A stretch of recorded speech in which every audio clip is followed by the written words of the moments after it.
Hi ಎಲ್ಲರಿಗೂ ನಮಸ್ಕಾರ. 1980ರಲ್ಲಿ ರಜನಿಕಾಂತ್ ಅವರು ಕಾರು ಖರೀದಿಸಿದ ಮೊದಲ ಕಾರು ಹೇಗಿದೆ ನೋಡಿ. ಅದು ಪ್ರೀಮಿಯರ್ ಪದ್ಮಿನಿ ಅನ್ನೋ ಕಾರು ಹೇಗಿದೆ. ಅವಾಗಿನ ನಂಬರು 504 ಫ್ಯಾನ್ಸಿ ನಂಬರ್ ಹೇಗಿದೆ ನೋಡಿ ರಜನಿಕಾಂತ್ ಅವ್ರದ್ದು. ಭಾರತದಲ್ಲಿ ಹಳ್ಳಿಯಲ್ಲಿ 15 ಕೋಟಿ ಬೆಲೆ ಬಾಳುವ ಫಾರ್ಮ್ ಹೌಸ್. 15 ಕೋಟಿ ರಶ್ಮಿಕಾ ಮಂದಣ್ಣ ಹಣದಿಂದ ಕಟ್ಟಿದ್ದ 15 ಕೋಟಿ ಫಾರ್ಮ್ ಹೌಸ್ ಹೇಗಿದೆ ನೋಡಿ. ದುಡ್ಡು ಸಖತ್ತಾಗಿ ಮಾಡಿದ್ದಾರೆ ರಶ್ಮಿಕಾ ಅವರು, ವಿಜಯ್ ಅವರು. ಮತ್ತು ಭಾರತದಲ್ಲಿ ಕ್ರಿಕೆಟ್ ಕ್ರೇಜ್ ಹೆಂಗಿದೆ ಅಂದರೆ, ಐತಾರ ಯಾವುದೋ ಹುಡುಗರು ಸ್ಕೂಲಲ್ಲಿ ಕ್ರಿಕೆಟ್ ಆಡ್ತಾ ಇದ್ದಾರೆ. ಅದು ನೋಡೋಕ್ಕೆ ರಸ್ತೆ ಮೇಲೆ ಹೋಗ್ತಾ ಇರೋರೆಲ್ಲ ನಿಂತ್ಕೊಂಡು ನೋಡ್ತಾ ಇದ್ದಾರೆ. ಕ್ರಿಕೆಟ್ ಹುಚ್ಚು ಭಾಳ ಇದೆ ನಮ್ಮ ಇಂಡಿಯನ್ಸ್ಗೆ. ರಶ್ಮಿಕಾ ಮಂದಣ್ಣ ಆಸ್ತಿ 150 ಕೋಟಿ ಆಸ್ತಿ ರಶ್ಮಿಕಾ ಮಂದಣ್ಣದ್ದು.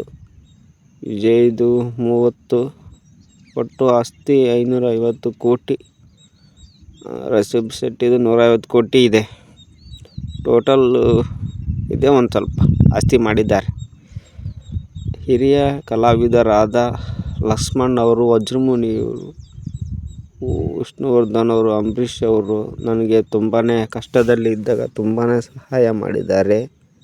ನನ್ನ ಹಣದಲ್ಲಿ ಎಲ್ಲರೂ ಕಷ್ಟದಲ್ಲಿ ತುಂಬಾ ಹೆಲ್ಪ್ ಮಾಡಿದ್ದಾರೆ ಅಂತ ಹೇಳ್ಯಾರ. ಇವರು ಹಾಸ್ಯ ಕಲಾವಿದರು. ಇವ್ರಿಗೆ ಕಷ್ಟ ಆದಾಗ ಇವರು ವಜ್ರಮುನಿಯವರು ಭಾಳನೇ ಸಹಾಯ ಮಾಡಿದ್ದಾರೆ. 50,000 ರೂಪಾಯಿನ ಕೊಟ್ಟಿದ್ದಾರಂತೆ ಇವ್ರ ಕಷ್ಟ ಇದ್ದಾಗ.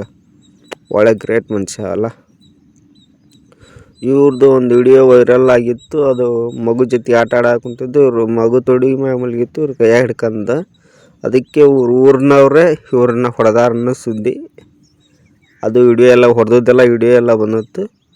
ಇವರು ಮುತ್ಯ ಅಂತ, ಮಲ್ಲಿಕಾರ್ಜುನ್ ಮುತ್ಯ ಇವರು.